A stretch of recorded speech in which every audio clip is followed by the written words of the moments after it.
Okay mga Lord, so explain po natin itong nangyari kay Aura rito kasi po meron siyang mga hanash rito, soon to be a biological woman. Okay, so ang intindi ko kasi balak na talaga ni Aura mag-transition, maging transwoman. Okay lang naman yun, trip niyang gawin yun sa buhay niya. He is free to express himself kung ano yung trip niyang gawin. Go lang, walang problema, walang basagan ng trip dito sa Pilipinas just as long as it is legal. Okay, walang problema yon. Now, ang punto nitong content na to is to elaborate sa inyo why women are women and biological women are different from trans women fundamentally. Okay? Yung structure nung pagkababae ang pag-uusapan natin ngayon. And definitively, kung may mga kaibigan kayo na nakikipag-argue sa inyo na a woman, na trans women are women, just let them watch this video and yun na yun. Okay, this is the answer. Okay, this is not a subjective answer, this is the objective answer. Ito na yung final answer dito sa tanong na to. There is no buts, there is no ifs, there is nothing. Just pure science and pure what the law says sa atin. Okay, so let's start first dito sa sinabi ni Aura. Okay, I will already submit to the fact na it could be a satire. Okay, it could be a satire. Soon to be biological woman. Okay, sige. Nagbibiro ka dyan, nare-rage bait ka, it doesn't matter. Pero may plausibility kasi yan kasi you have declared from the past na sabi mo gusto mong maging trans woman. Now, if you are a trans woman, that is not synonymous to becoming a biological woman. Una, hindi ka magkakamatres. Doon pa lang tapos na yung argumento tungkol dyan sa biological women versus trans woman. And Nico David, paano yung mga babaeng hindi nakakapag-anak? They are the exception and not the rule. The rule is 99.9% of all women can give birth. Okay, when they reach a certain age of maturity, pag nireregla na sila, they can produce egg cells na pwedeng i-fertilize ng similya ng lalaki and they can produce babies. Okay, so ang isang trans woman, hindi yon mangyayari kahit pilitin mo pa. Okay? There is no amount of surgery that you can do to replicate reproduction. Okay? So I just wanna clear that up. I know this is hard to hear but we have to talk about it. Kaya nga ini-invite ko kayong mga aktivistang LGBT, let's talk about this, let's argue about this, let's have unhealthy argument dito, hindi yung nag-hate tayo sa isa't isa. Let's sit down and talk, yun yung maganda. Okay, so granting na ang context nito is gusto niya maging trans woman. Okay, so pwede niya bang ibahin yung kanyang gender legally speaking? Okay, ang sagot dyan hindi po. Okay, dahil po meron ng ruling ang ating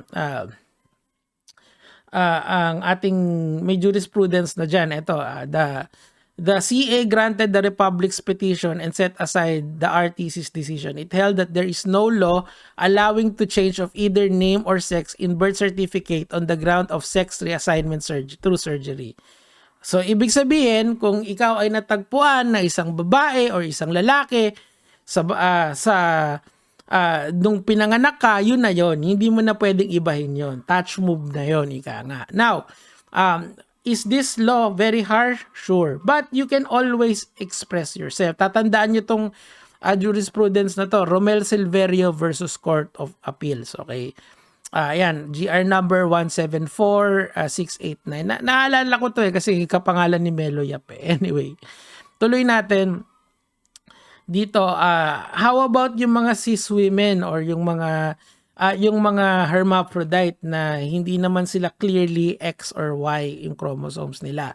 Meron pong mga test para malaman kung saan ka mas nagkikling, kung sa lalaki or sa babae. Okay, ito yung mga test tulad ng karyotype test, di ba?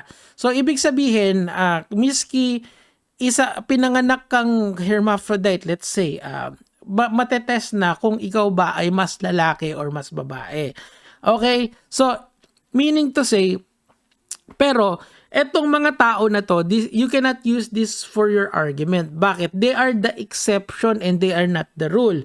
Meaning to say, if you are grading under a curve, kunyari, nag-bell curve, nag-survey ka, gumawa ka ng bell curve, karaniwan, madalas 99.9% ng ipapanganak sa mundong ito is either babae or lalaki. That is the genetic blueprint ng ng humanity. You are either a male or a female and nothing in between. However, there are exceptions to the rule, but this is the very few, minute, konti, nasa left side of nasa further left side of the curve. Yung standard deviation mababa. Ano yung pinupunto ko dito, mga lods? We have already defined what is a woman, okay? We can define it XY chromosomes, we can define it as capable of bearing children, but then again, there are other women, but these are the exception and not the rule. But so meaning to say, kahit anong pilit mo, hindi talaga yon. And ganito nyo na lang tignan yung mga trans women, hindi naman pwede mag-anak yan ng sa sarili nila. Kasi, hindi ka naman pwedeng pasakan ng womb eh. Diba? Hindi ka pwedeng magkaroon ng uterus.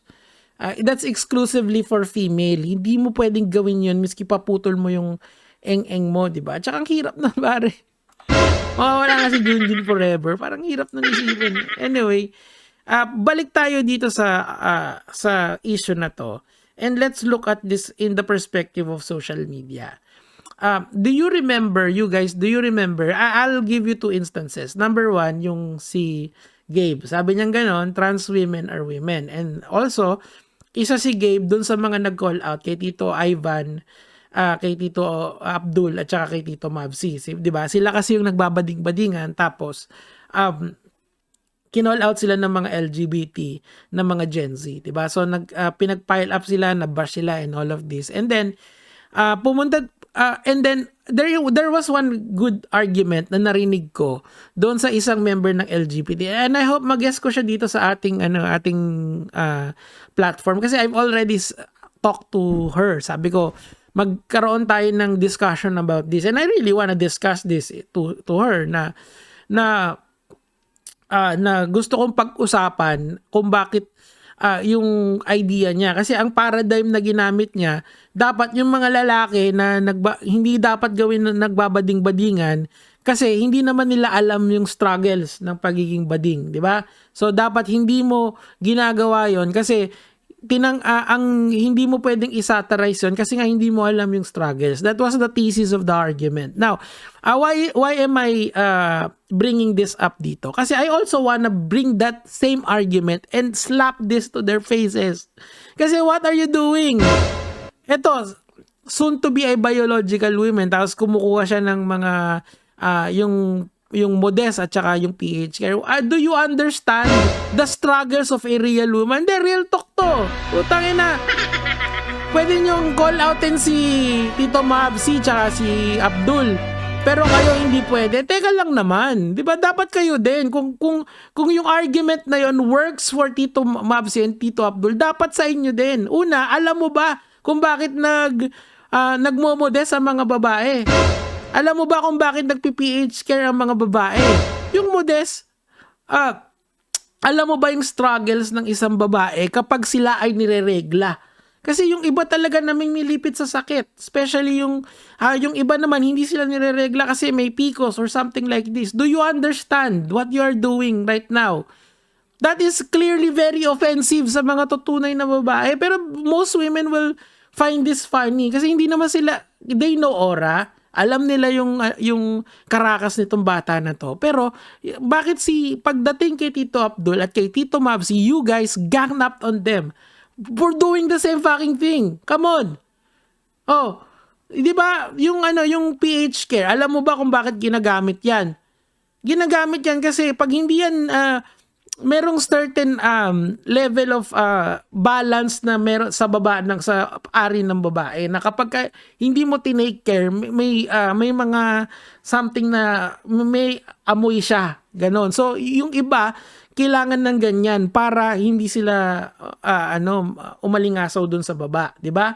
That's what I remember kasi pinabibili ako niya nung araw tsaka nung Modest. O, di ba? So, yung maliit, yung ganyan, yung kulay puti, naalala ko yun eh. Tsaka yung kailangan, yung extra wings, naalala ko lahat yun kasi I've been with women before. I've seen it firsthand kung ano yung struggles nila. Pero that's why I am very offended by this. Gusto kitang sampalin sa muka. So sobrang galit ko sa ganito.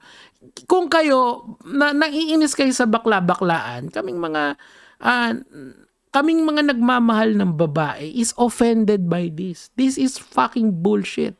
Pwede niyong call outin yung mga yung mga nagbabading-badingan, pero kayo pwede niyong pagtripan yung mga babae. Bakit?